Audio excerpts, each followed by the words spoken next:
Okay, thank you. Hello. Can you hear me okay? I am a great disembodied head named Claire Gervasi. My pronouns are they, them, and I'm here to welcome you to Second Unitarian Church. I'm a member of the Board of Trustees, and I'm sad that I can't be there in the sanctuary today, but I am unwell, so I'm staying home.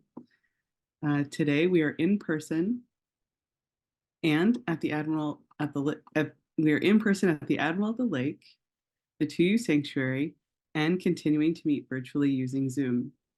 We ask everyone's indulgence for the complications of a three-part service. We're glad you're here, whichever way you are attending. If you are in the sanctuary and would benefit from hearing assistance, we have devices available. Please see the tech team in the back.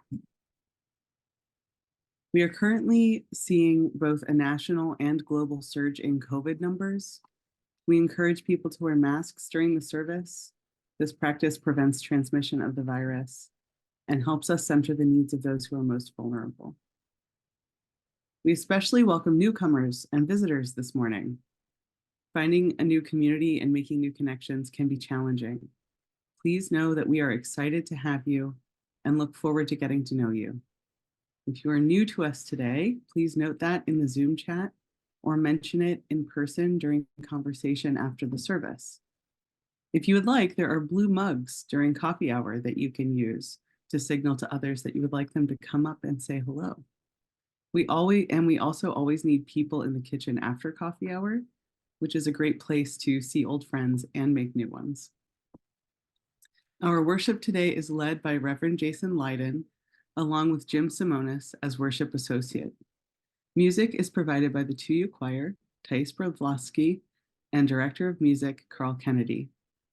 Our time together requires a large group of people who make possible the worship, the music, and the technical production. They are listed in the order of service, and we thank them for their ongoing service to our congregation. I have a couple of announcements for you this morning. On this Saturday, March 23rd at 3 p.m., UU musician and worship leader Matt Meyer will lead his Rhythm for Choir workshop here in the 2U Sanctuary. Matt is a masterful song leader and a leading voice in UU music nationally. The workshop is an energetic, fully participatory workshop designed to help better understand rhythm in the mind, body, and spirit. With Matt's guidance, we will explore the theories and practices of West African, South Indian, and European perspectives on rhythm. This is as much rhythm training as you can possibly fit into a 90-minute masterclass. All ages and musical experiences are welcome to attend. There will be a $20 suggested donation. This Tuesday is time to go to the polls and cast your vote. 2U has long been a member organization of One Northside, and leadership at One Northside has been organizing and mobilizing people to get out the vote to ensure we bring Chicago home. This is an opportunity to ensure there are greater resources to meet the needs of unhoused people in our city. 2Uers have been actively involved in this campaign, and the possibility to win is there. Remember to vote your values and your conscience. Reverend Jason will be on leave starting Wednesday until the following Monday. He will still be in town, so if you have an emergency, he is available. You can always reach Reverend Jason during regular work hours via text message. I welcome Alicia Obando to share Why We Give, followed by Jim Simonis leading our call to worship.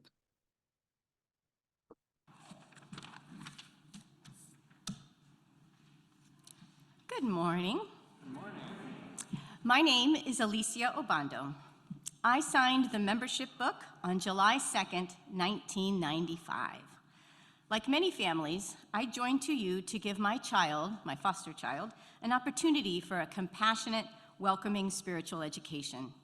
I began teaching RE and served on the Social Justice Committee and the Racial Justice Subcommittee. I married my wife right here in this sanctuary. It was before same-sex marriage was legal, so it was called a commitment ceremony. When my marriage ended and I was heartbroken, the church served as a familiar, comforting place to come back to. For a long time, I just attended the occasional Sunday service, but after spending several years minimally involved, I came back as the director of faith development for 5 years, working to provide the compassionate, welcoming spiritual education that I had sought myself 20 years before. It was a full circle moment for me. Working here was a great opportunity for me to really get to know church members. Many of them became some of my best friends.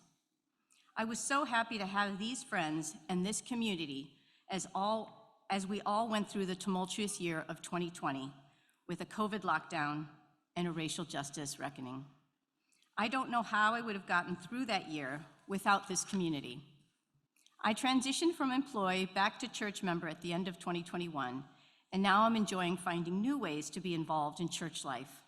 There's never a shortage of activities here. Through all the life changes I've had in these last 29 years as a member, it's been wonderful to have Second Unitarian as a safe and consistent home away from home. As a single, no kids, older woman, I'll be 60 in 2 weeks, it is so reassuring to know that I'm never alone.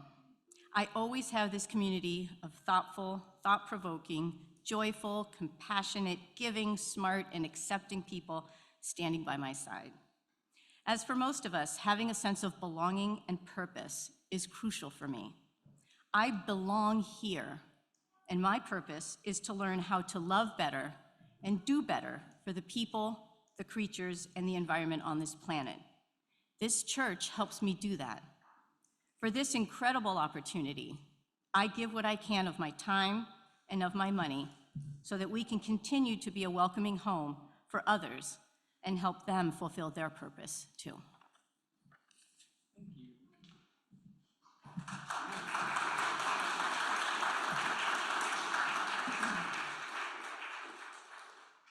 We are a Unitarian Universalist congregation, a community of children, youth, and adults, a people of many beliefs and traditions, bound not by the specific list of things we believe, but by the values we share.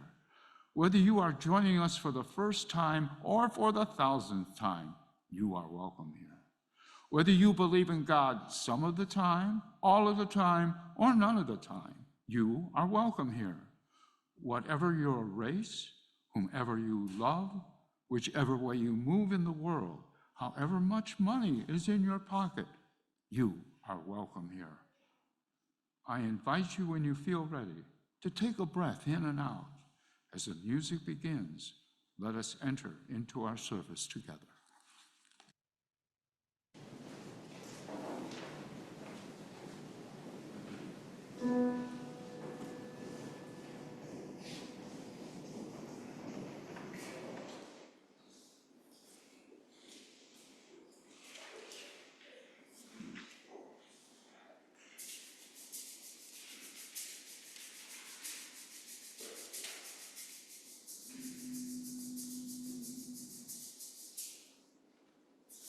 Shall be known by the company we keep, are the ones who circle round and leave by.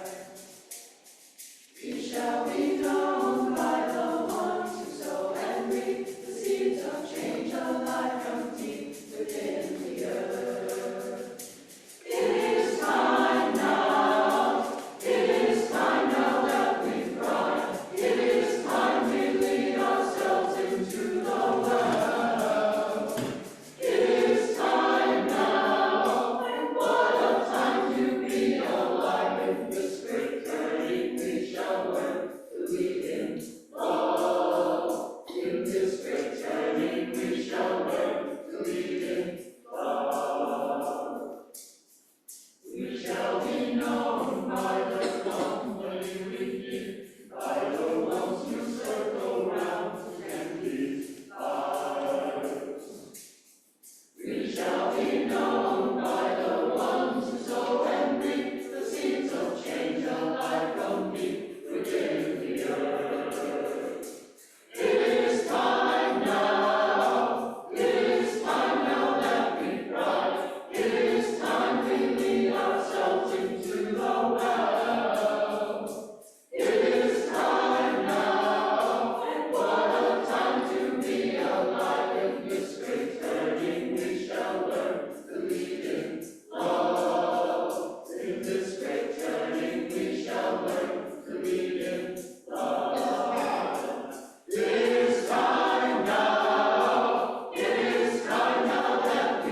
here in the sanctuary, and David at the Admiral will light our chalices, the symbol of our faith.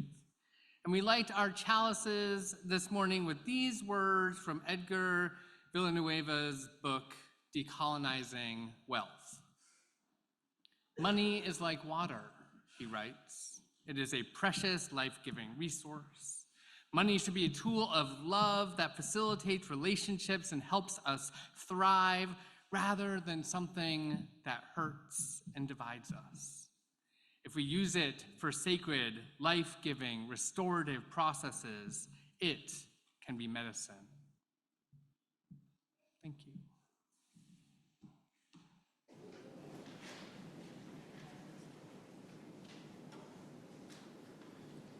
From you I receive, to you I give.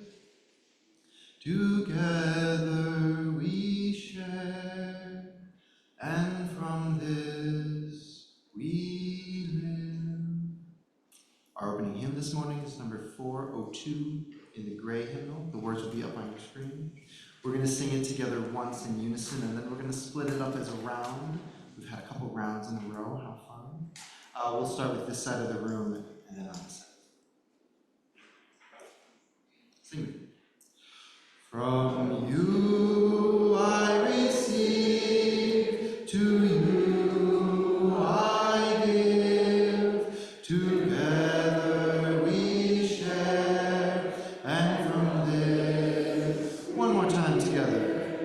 From you I receive, to you I give. Together we share, and from this we live. From you I receive, to you I give. From you I receive, to you I give. From you I receive, to you I give. From you I receive, to you I give. From you I receive, to you I give. Together we share, and from this we live. Together we share, and from this we live.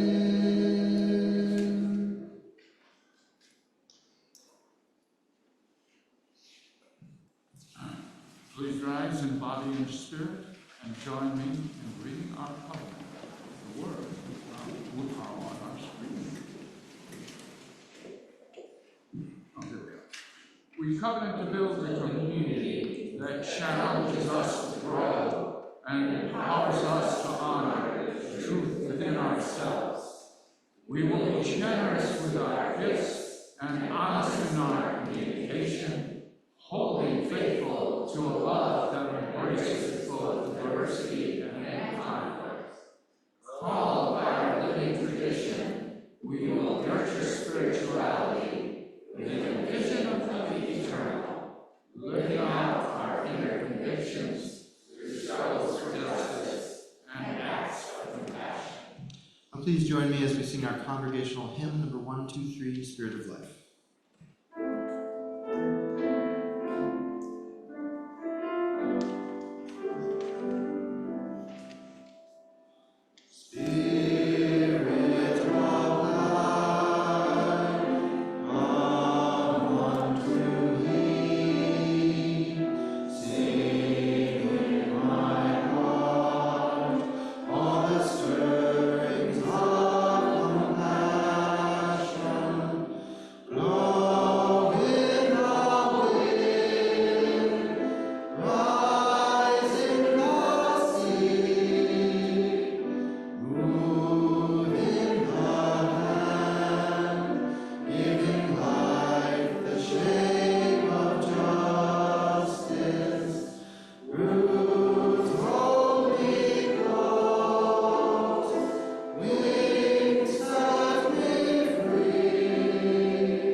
love to invite those who are young in age or young at heart to come and join me on the chancel.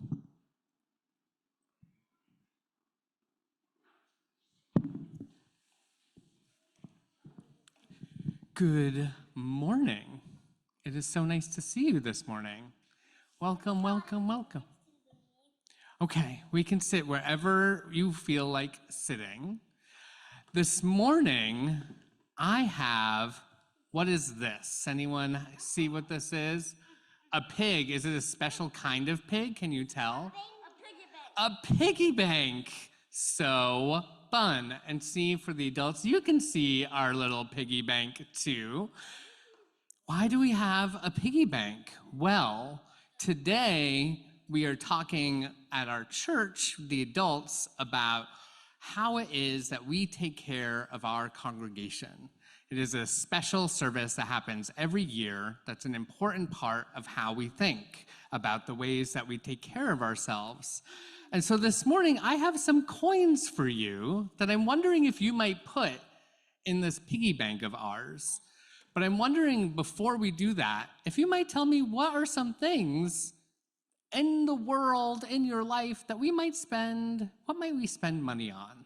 What do we do with this? Buy candy with it. Yes, absolutely. That might be my number one favorite thing to do with money. What else might we spend money on? Any other ideas? You could buy a piggy bank with it. Absolutely. And then you put the rest of your money that you might have left over into your piggy bank. That's a great idea. One of the things, yes, Malachi. Or for our arcade. For the arcade, absolutely, to play games.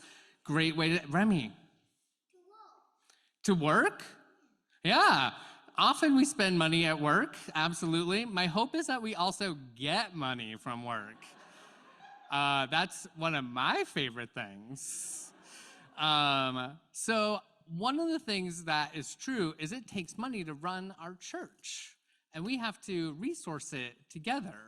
And so while I'm actually going to give you these coins, and then you're going to maybe give them back into the piggy bank, should you feel like doing so, I'm wondering if you might think, what do we pay for at church? Don't know. Keep the lights on. Absolutely. We have to pay to keep the lights on. Yeah, Noah. For visitors? So people are coming in and we pay them to come to church? Fortunately, thankfully, we don't do that, but I appreciate it very much that there are lots of ways that we welcome visitors and make sure that visitors feel like they can participate in church and are welcome here in so many facets of church life. So thank you for bringing up visitors. I'm so glad we have visitors all the time. Well, so we're putting on the lights with some of our money. We take care of our staff. So everyone who works at church, we need to make sure that they're getting taken care of.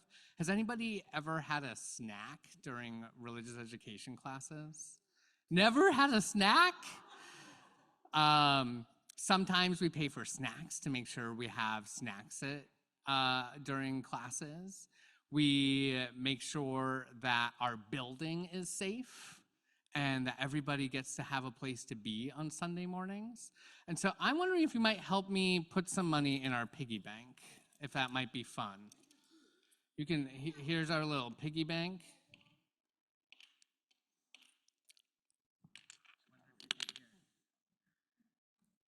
Do you want to put a couple in, Noah? Malachi, a couple more? All right, and then who wants to shake it for me? We can take turns. Let's take some turns shaking it. Ooh, that sounds good. Some music. Yeah, so many coins to take care of our community.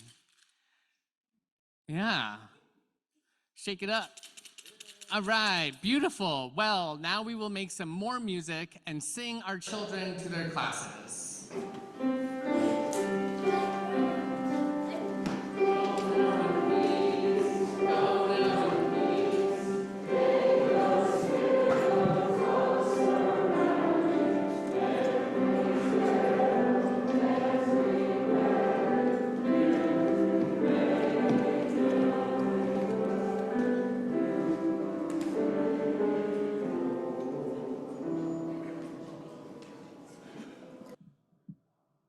going to say it again in my sermon, but I want to take a moment to recognize it now as we talk about money some more, that talking about money can be uncomfortable, make us shift a little bit in our seats and think, oh, talking about money at church, can't we talk about anything else other than that?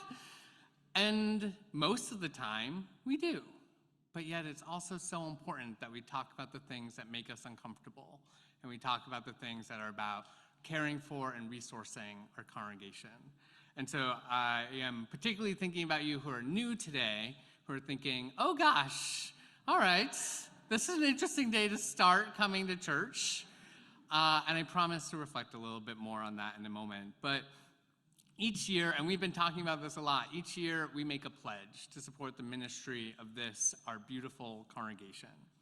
In addition to this contribution that we make every year, we also take a collection on Sunday mornings so that we can share with those who are doing justice work well beyond the walls of our church. And so in a moment, you will see a phone number on your screen, and you can also find it in your order of service, and you can make a contribution today. For the month of March, we are sharing our plate with the Little Village Environmental Justice Organization, and we have some words from Drew this morning about them.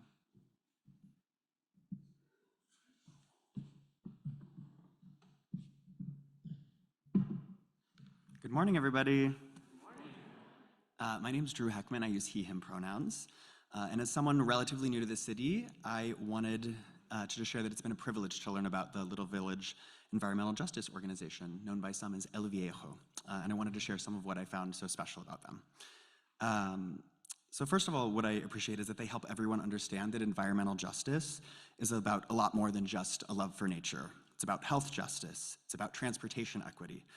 It's about quality of life. And it's an issue that affects all of us, though it doesn't affect all of us equally. I like El Viejo because they don't back down from powerful foes. They've taken on coal plants, they've taken on industrial factories, and Superfund sites, and they've even taken on the CTA, and they've won over and over and over again. El Viejo is really collaborative. They work to develop the Clean Power Coalition with other environmental justice orgs, and they know that it takes a village to get anything done. And rather than an afterthought, much of El Viejo's work has been centering youth, which is really important because youth are the people who are most at risk for long-term exposure to environmental hazards. El Viejo is also dedicated to public space, which is for everyone's benefit. They successfully pressured the city to open the first park in Little Village in over 75 years. And in organizing circles, you'll often hear this. The people that are closest to the problems are the people who are best equipped to identify the solutions. El Viejo gets that, and their campaigns are people-centered and people-powered. It's a large part of why they're so successful. So I thank you for your time, and I hope you will join me in supporting El Viejo today.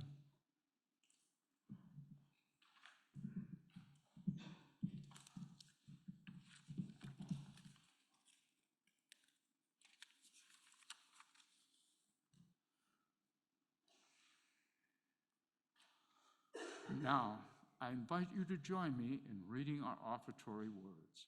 The words are printed in the order of service and are on the screen. This church is a community of ourselves. Its energy and resources are our energy and resources. Its wealth is what we share. As we contribute to the life of this community, we affirm it and enable its participation in the larger world around us. The offering will now be generously given and gratefully received.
What do you think? More Pink Floyd at church?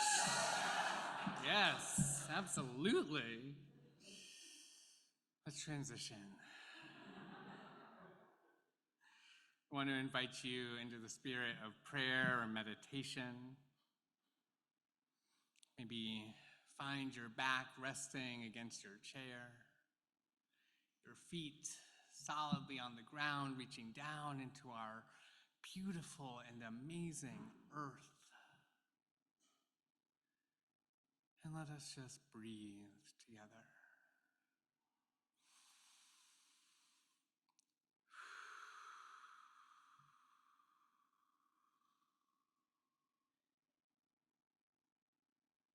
We begin always in thanks.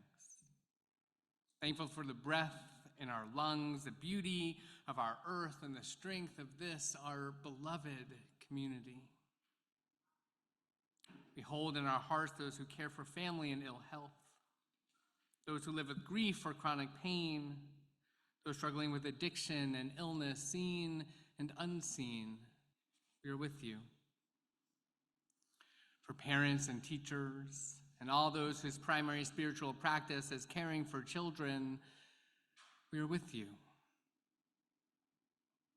We pray for our neighbors in prison, those who are struggling to stay afloat in the midst of poverty, for migrants who are fleeing and seeking, finding new homes in our city among many, we are with you. We pray for all those living in harm's way, particularly those navigating the harms of gun violence. Pray for our planet and commit to work that will lead us away from the harms of climate chaos. As genocide and war continue to rage, pray that wisdom, compassion, and empathy guide the leaders of our world. May they and we be instruments of a just and lasting peace. Our lives are truly blessed by those who knowingly, with curiosity and courage, face their final days. Into this, our shared silence across space, I invite you now to speak aloud the names of anyone you wish to lift up into the loving support of our community. Jack. With our deepest compassion, let us hold in our hearts those named and unnamed, those remembered and those forgotten. Let it be so. Amen, and blessed be. During our ritual of lighting candles for joys and concerns, we want to continue to take care of one another. In the 2U sanctuary, I will invite you in a moment to come forward to light a candle, and as you end your time of contemplation and candle lighting, we invite you to use the hand sanitizer that's available. For those of us at the Admiral, I invite you to come forward and take a pebble from one bowl, hold it tightly in your hand, and then knowing your joys and concerns to be shared by this community, let it go lightly into the other bowl. And for those of us on Zoom, join by sharing your joys and concerns in our chat window, and I will light a single candle here to represent your celebrations and sorrows.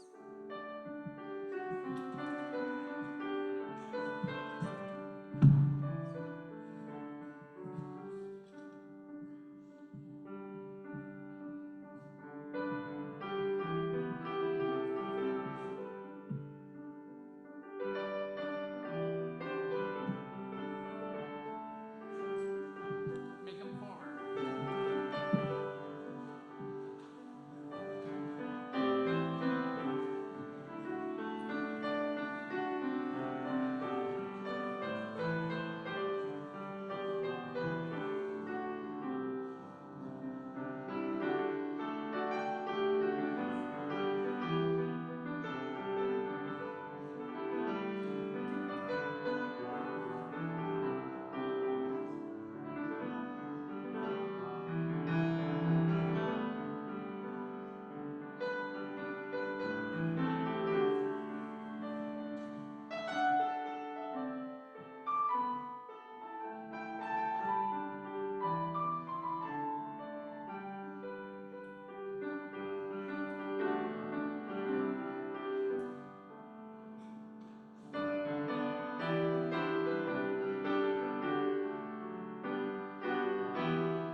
We hold all of these, our shared joys, celebrations, concerns, and sorrows close to our hearts.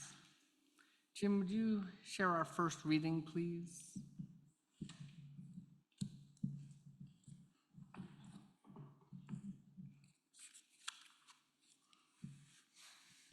Our first reading this morning is entitled, When Giving is All We Have, by Alberto Rios.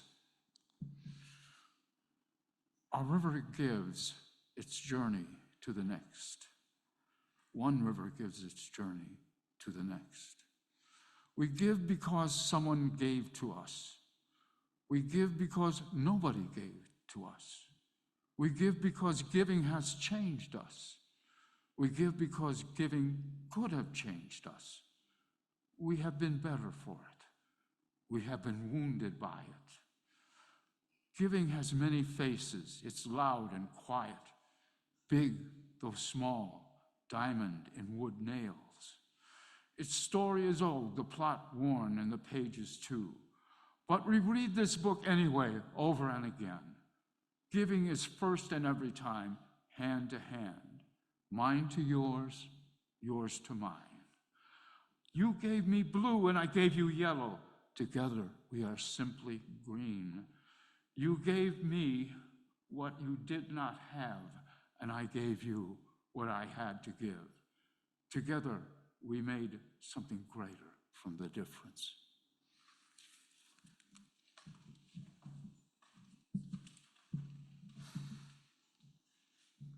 Our second reading is an excerpt from a sermon entitled The Color Covenant by the Reverend Gretchen Haley. Our money choices, like all our choices, have consequences big and small for the whole interdependent web. If you're feeling shame starting to creep in, maybe take a breath.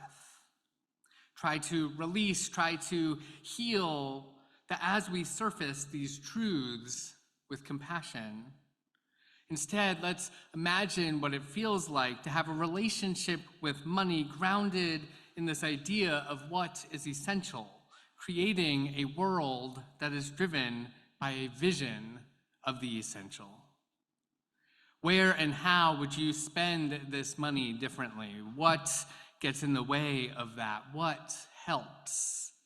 Spending in ways that connect with your deepest priorities isn't easy in our culture that idealizes instant gratification and self-interest. Because inevitably, it'll mean we spend in ways that aren't necessarily benefiting us directly, and in ways that take longer to bear fruit, or that get subsumed in a much larger or long-term project. Kind of like projects we take up as a church community. She goes on, because money is essential to our individual lives and to our collective lives and to our individual choices about money, they have collective consequences. And so as part of our covenant, it is to promise to keep talking about money and to ask each other about it, and to practice breaking the silence that there is so often. Even though it's awkward, even though it makes us squirm, even though we don't do it perfectly, even though you'd rather we talked about literally everything else. But because we promise that we will tend to the most essential things in life here together, we have to also promise that we will keep trying. Healing the shame so that money can serve as a tool and serve as a vision of what matters most. That vision of our interbeing that is not no self and not all self, but rather that mutuality, potentiality. Let us hear our anthem.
Encourages us, excuse me, on a day that encourages us to wear lots of green, it seems appropriate that we're talking about money together.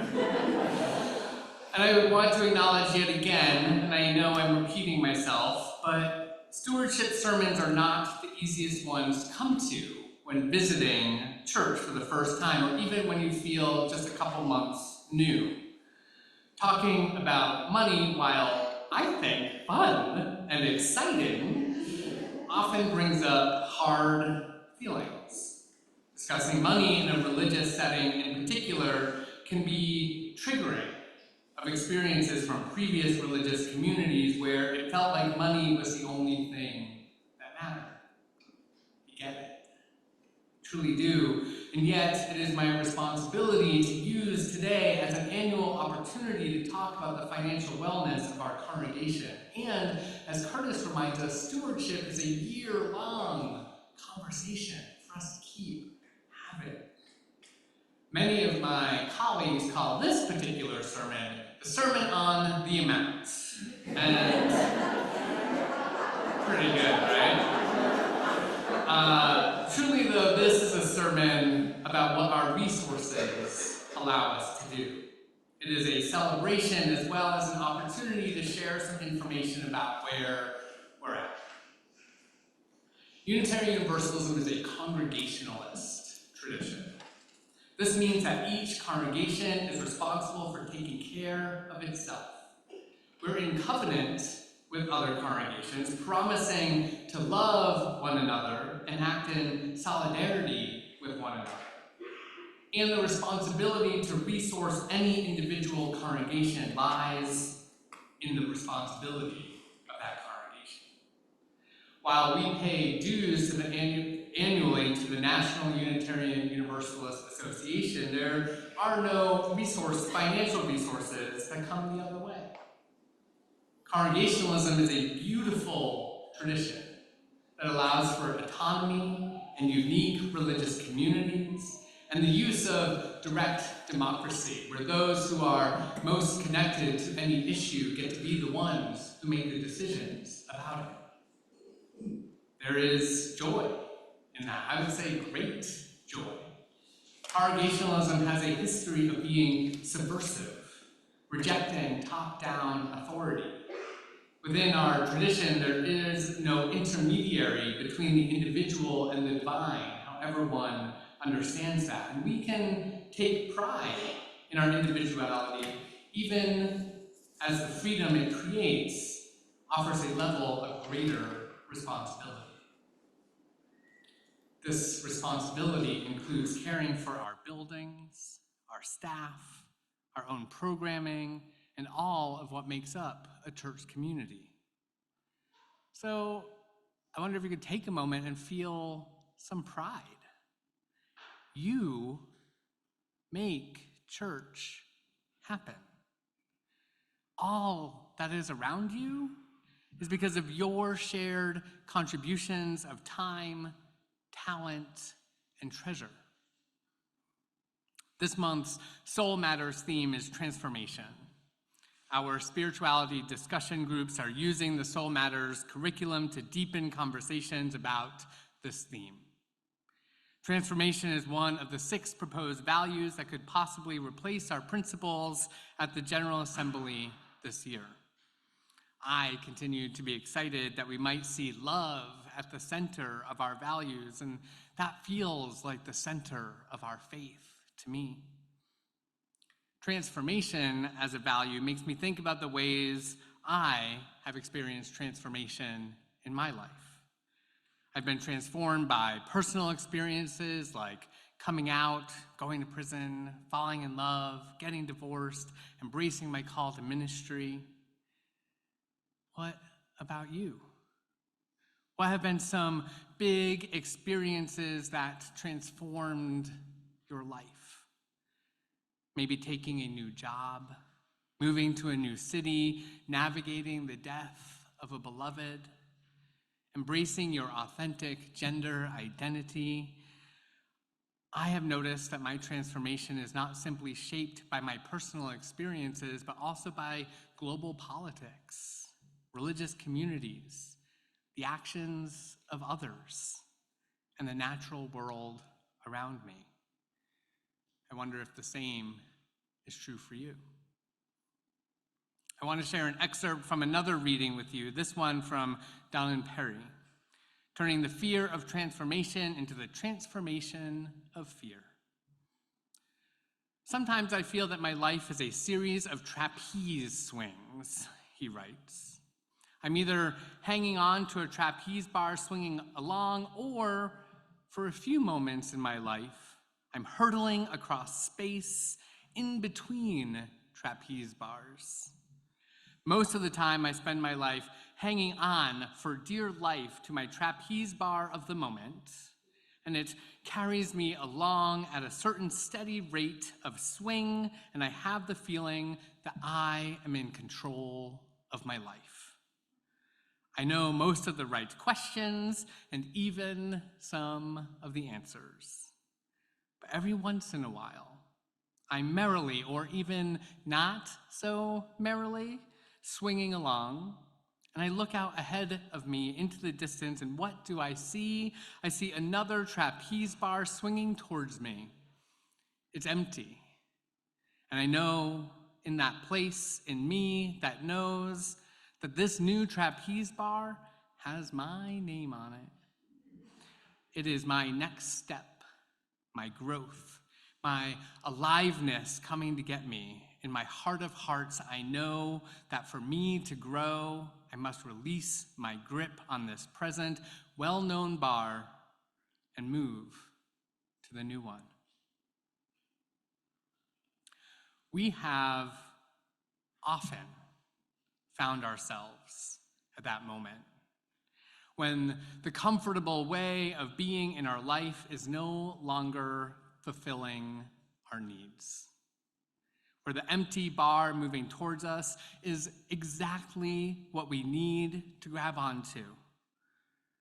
I've gone to quite a few aerial art events. There was this queer circus show in Boston organized every year by a theater group, and trapeze was constantly part of the art they presented to wow the audience.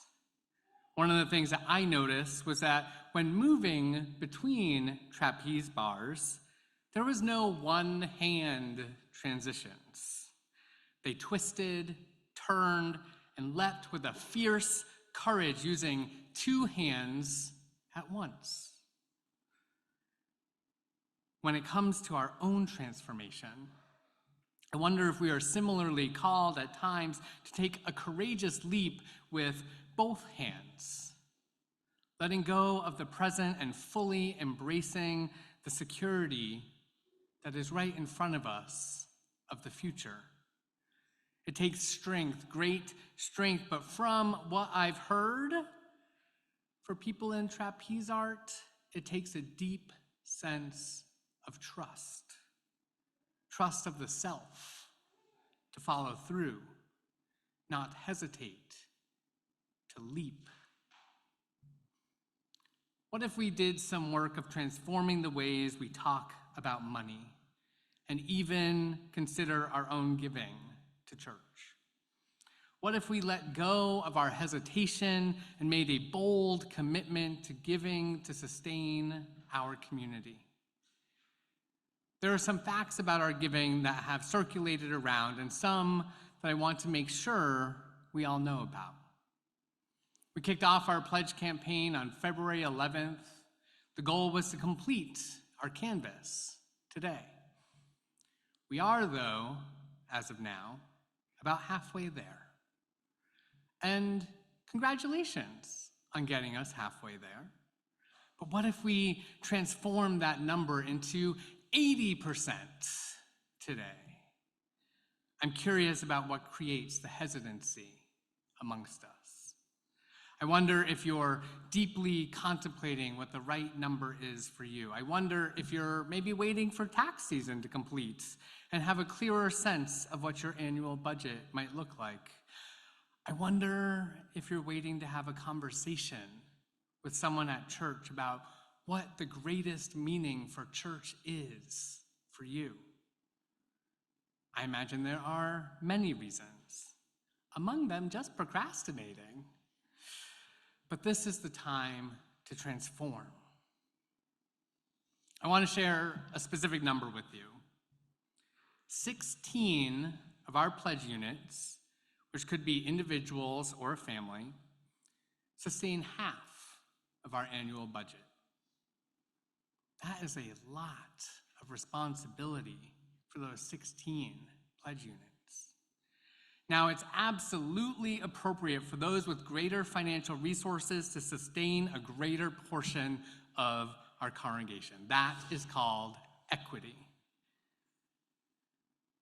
And our distribution of financial responsibility isn't quite as equitable as it needs to be. Every pledge at 2U is valuable regardless of how much it is, and I wonder what it might take to move some of our pledges up to reduce some of the burden on our highest pledgers. Remember, we are a congregationalist tradition. Our financial wellness is simply up to us. So what might it take to transform your giving? One option offered by the stewardship ministry team is to consider adding just $1 per day, per year for your contribution. This is what I did for my pledge this year. Because 2U is my spiritual home, even as I serve as the minister here. It is life-sustaining and meaningful to me to give back to this congregation that sustains my life. Transforming our pledge helps us transform the ministries of 2U. Breathe. We're talking about hard things. Just as we do in our prayer time, I want you to locate yourself in your body. Are you noticing maybe your heart beats a little stronger during these types of conversations? Are you noticing sweaty palms as we talk about money? Breathe into that discomfort and let the love of this congregation shower over you. We can do hard things. Reach back to the wisdom of our second reading this morning. When it comes to talking about money at church, Reverend Gretchen speaks to her congregation these words of encouragement, even though it's awkward, even though it makes us squirm, even though we won't do it perfectly, even though you'd rather talk about literally anything else. But because we promise that we will tend to the most essential things in life here together, we must promise that we will keep trying. Talking about money at its core is talking about our values. How we spend money is a statement about what it is that we value, though certainly, of course, our basic needs fall into that. We gotta pay the rent. We gotta pay the mortgage. We must buy food. We must purchase all the things our kiddos told us that we gotta purchase, especially candy. We must purchase all these things that sustain our lives, and it is my prayer that our church is part of what sustains you. This is a space that nurtures our spiritual life, our intellectual life, our community life. We are constantly making connections with one another, as Alicia mentioned earlier. And on the windows in the Palmer Room, you can find some lists of what your fellow congregants find meaningful about sharing their lives in our church. They offer reflections about what to you means to them. I wonder if you might be able to find something that you identify with.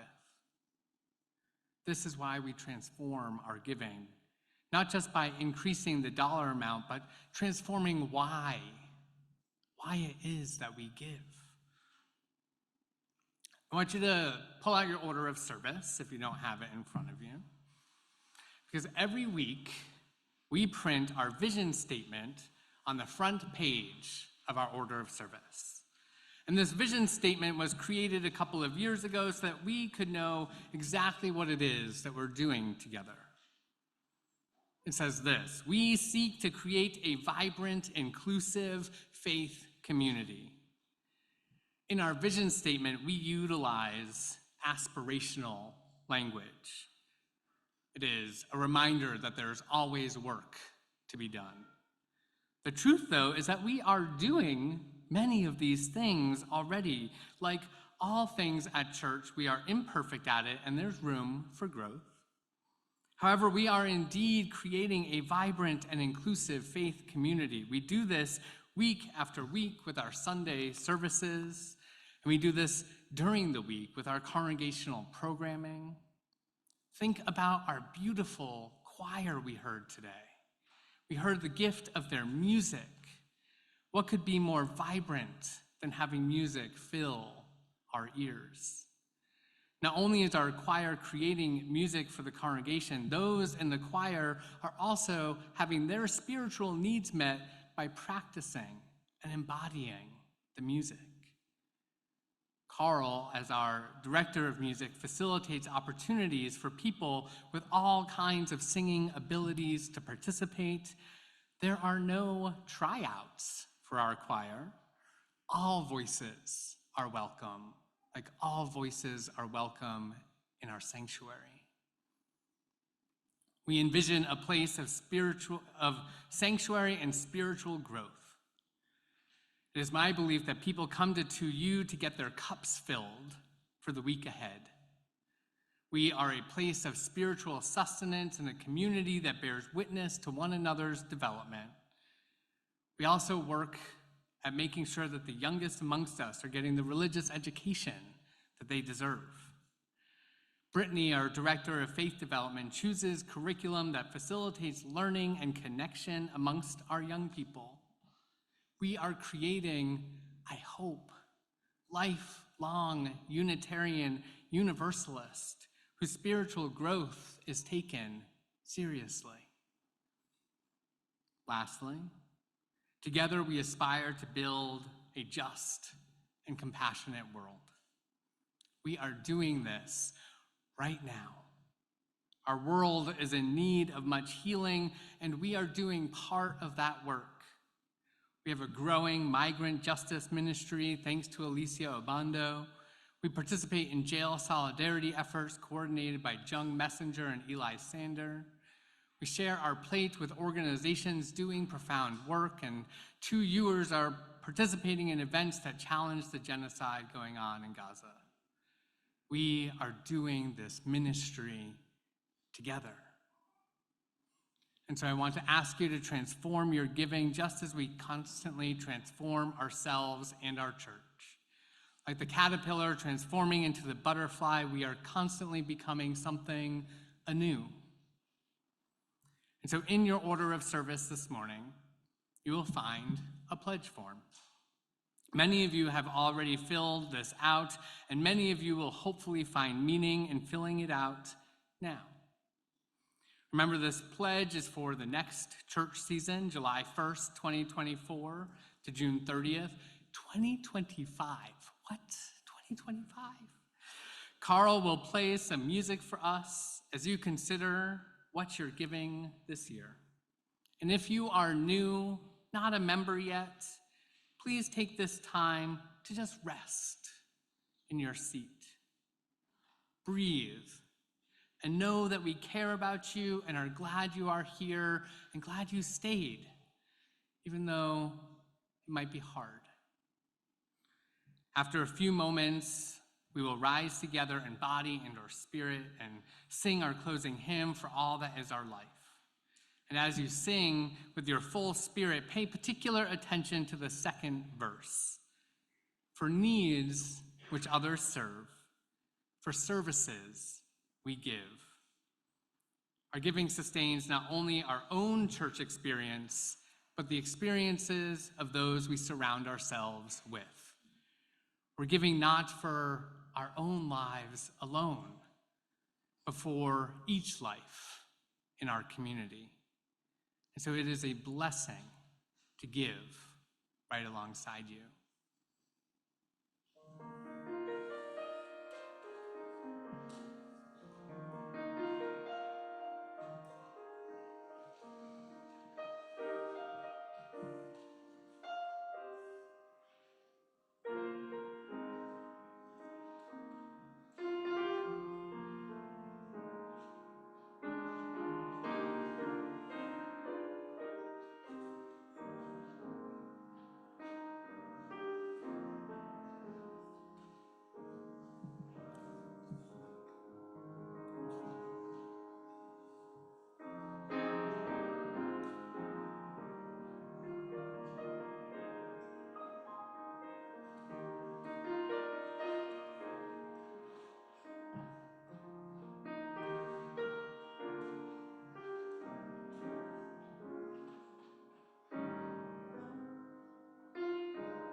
I invite you to rise in body and spirit and join me in singing our closing hymn, number 128, For All That Is Our Life.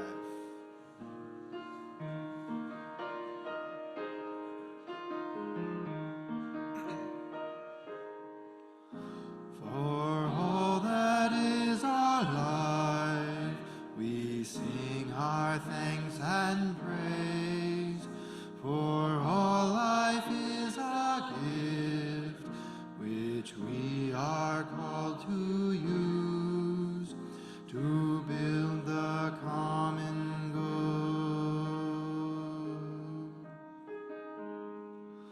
and make our own days glad.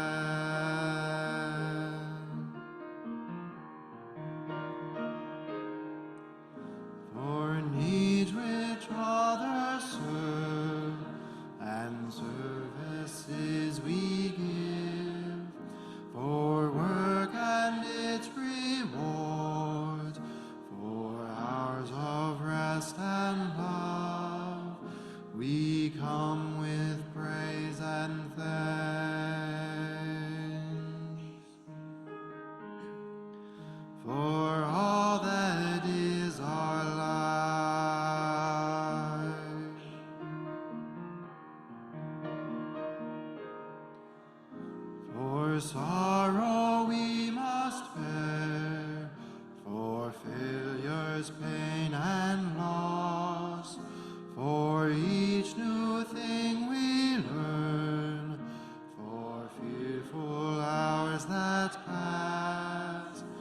we come with praise and thanks for all that is our life.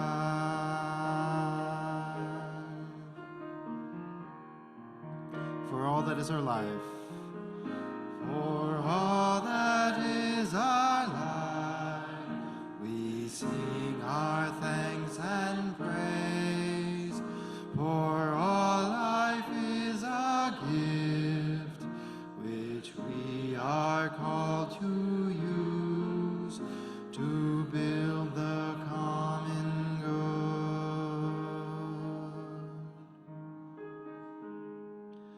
and make our own days glad.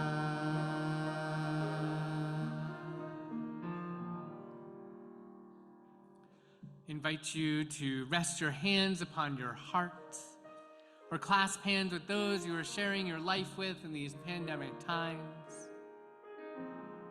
For all that is our life, we sing our thanks and praise. For all life is a gift which we are called to use to build the common good and make our own days glad. Go in peace, beloveds.